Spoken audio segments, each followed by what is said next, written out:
Hello everyone. So last time we talked about resting membrane potentials and how that works in a neuron. So remember, in a resting membrane potential, the electrical difference is at negative 70 millivolts. In other words, the gradient is at negative 70 millivolts. However, what happens if, let's say, it is not at negative 70 millivolts, but rather it has increased closer to zero, or it has decreased below negative 70 millivolts in a neuron? That is what we would refer to as a graded potential. And if the graded potential reaches a threshold for a neuron, and that would be negative 55 millivolts, then that would be an action potential. But for today, we are only talking about graded potentials. So, graded potentials. Graded potentials are basically stimuluses or a stimulus that causes a small change in the membrane potential. So in a neuron, so let's draw a neuron again. So in a neuron, this will generally happen at the, here is a cell body and here's a dendrite. Generally, the graded potential will occur at the cell body and the dendrite of a neuron. So keep that in mind. Sorry. This is where a graded potential typically happens in a neuron. Now I mentioned that there are two different types of graded potential. One would be through becoming more positive. That would be through depolarization. In depolarization, the millivolts or the membrane potential will be much more closer to the positive value. So let us draw a graph. Let's say this is negative 70 millivolts. So basically what you're going to see is you're going to see a little increase. Okay? So for example, it has increased from negative 70 millivolts to around negative 65 millivolts. So below the threshold of an action potential, which was negative 55 millivolts for a neuron. So that's what depolarization, that's one type of graded potential. And then there's another type of a graded potential, and this is through hyperpolarization. So if in depolarization is through increasing the membrane potential to become more positive, hyperpolarization is basically becoming more negative than the already established resting membrane potential. So here we have, let's say this is our graph, and this is negative 70 millivolts. It is decreasing. It is going below the resting membrane potential. So here we have them going from negative 70 millivolts up to, let's say, negative 75 millivolts in a neuron. Okay, so let us look at depolarization at a much greater detail. So in depolarization, as I mentioned, it is becoming more positive. But how would that happen in a neuron?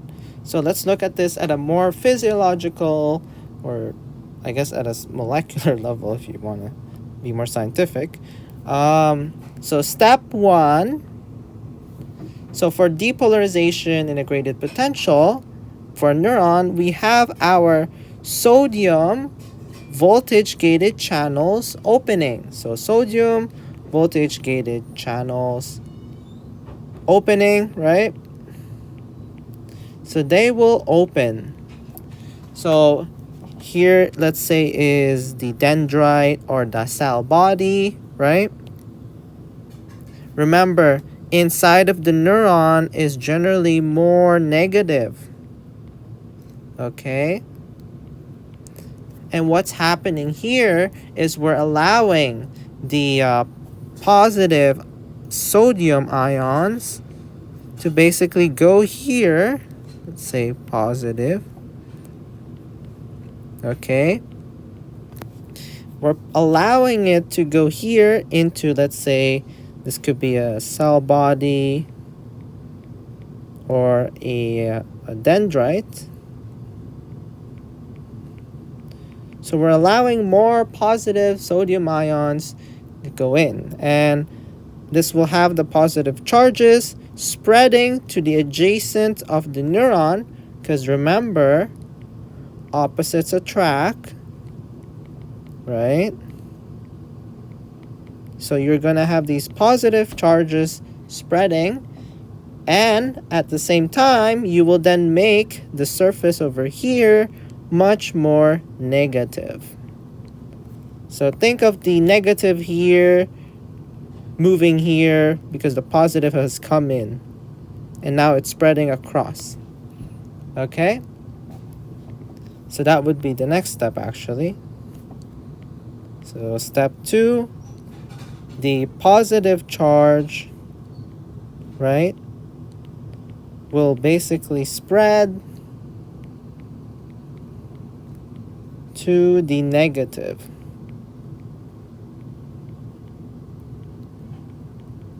That is what is happening there. So it is going to the adjacent membrane. So here is the positive charge. Positive charge. Again, this is, let's say, the cell body or the dendrite. You can see it's being attracted to the negative adjacent. Does that make sense? So the thing here is that this will only occur at very short distances. So true current flow, so what's actually happening here is true current flow.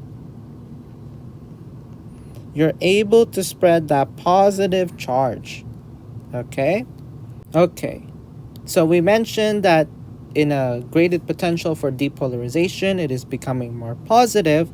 However, then for hyperpolarization, it is becoming more negative. So how would that work? So let's look at that step by step again. So step 1, generally when hyperpolarization occurs, especially after an action potential, we have the sodium channels inactivated. They are in a period of what we would refer to as absolute refractory period. We're going to expand upon that when we talk about action potentials. So the sodium channels on step 1 are closed. Okay? They become inactivated. And when they are inactivated, as we remember, we don't remember the sodium goes in, right? But there's no sodium channels that are activated. So we have these sodium channels just rejecting those sodium that could have gone in. Okay, so you can think of it that way. Look, it's rejecting. And this is where the hyperpolarization, or the more negative portion, the more negative membrane potential occurs, is we have more potassium voltage that are then open. So the potassium voltage gated channels are open. And as we remember, in the resting membrane potential, the sodium comes in while the potassium leaves. And what do you think will happen if we have these positive potassium just leaving our neuron? What do you think will happen? The inside will become more negative.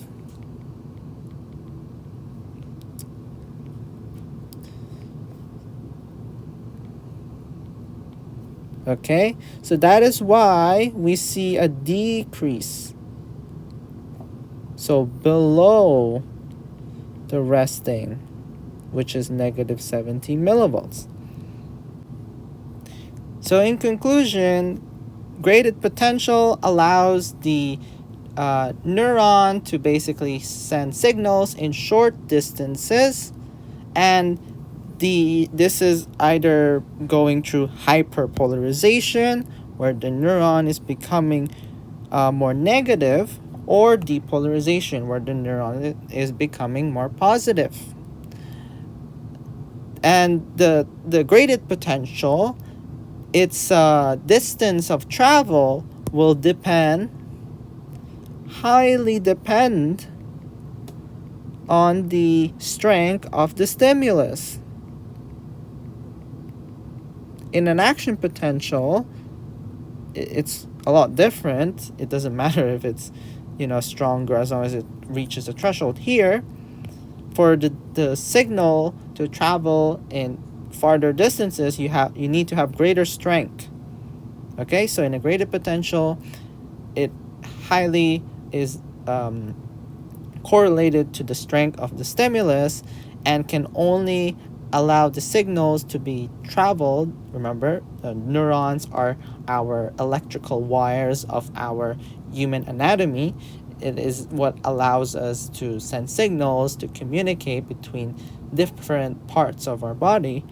And with graded potentials, it can only send signals in very short distances and will highly depend on the strength of the stimulus. One last thing to remember is that in graded potentials is that they can summate, meaning that let's say in depolarization, the sodium channels have not yet all closed. They can basically combine. So let's say a graded potential occurred here, and then another depolarization, and then another depolarization. Okay, so that's what I mean by they can summate, they can combine, and generally, if they can reach the threshold of negative 55 millivolts, this value is very important, it can then trigger an action potential, which will be our next video.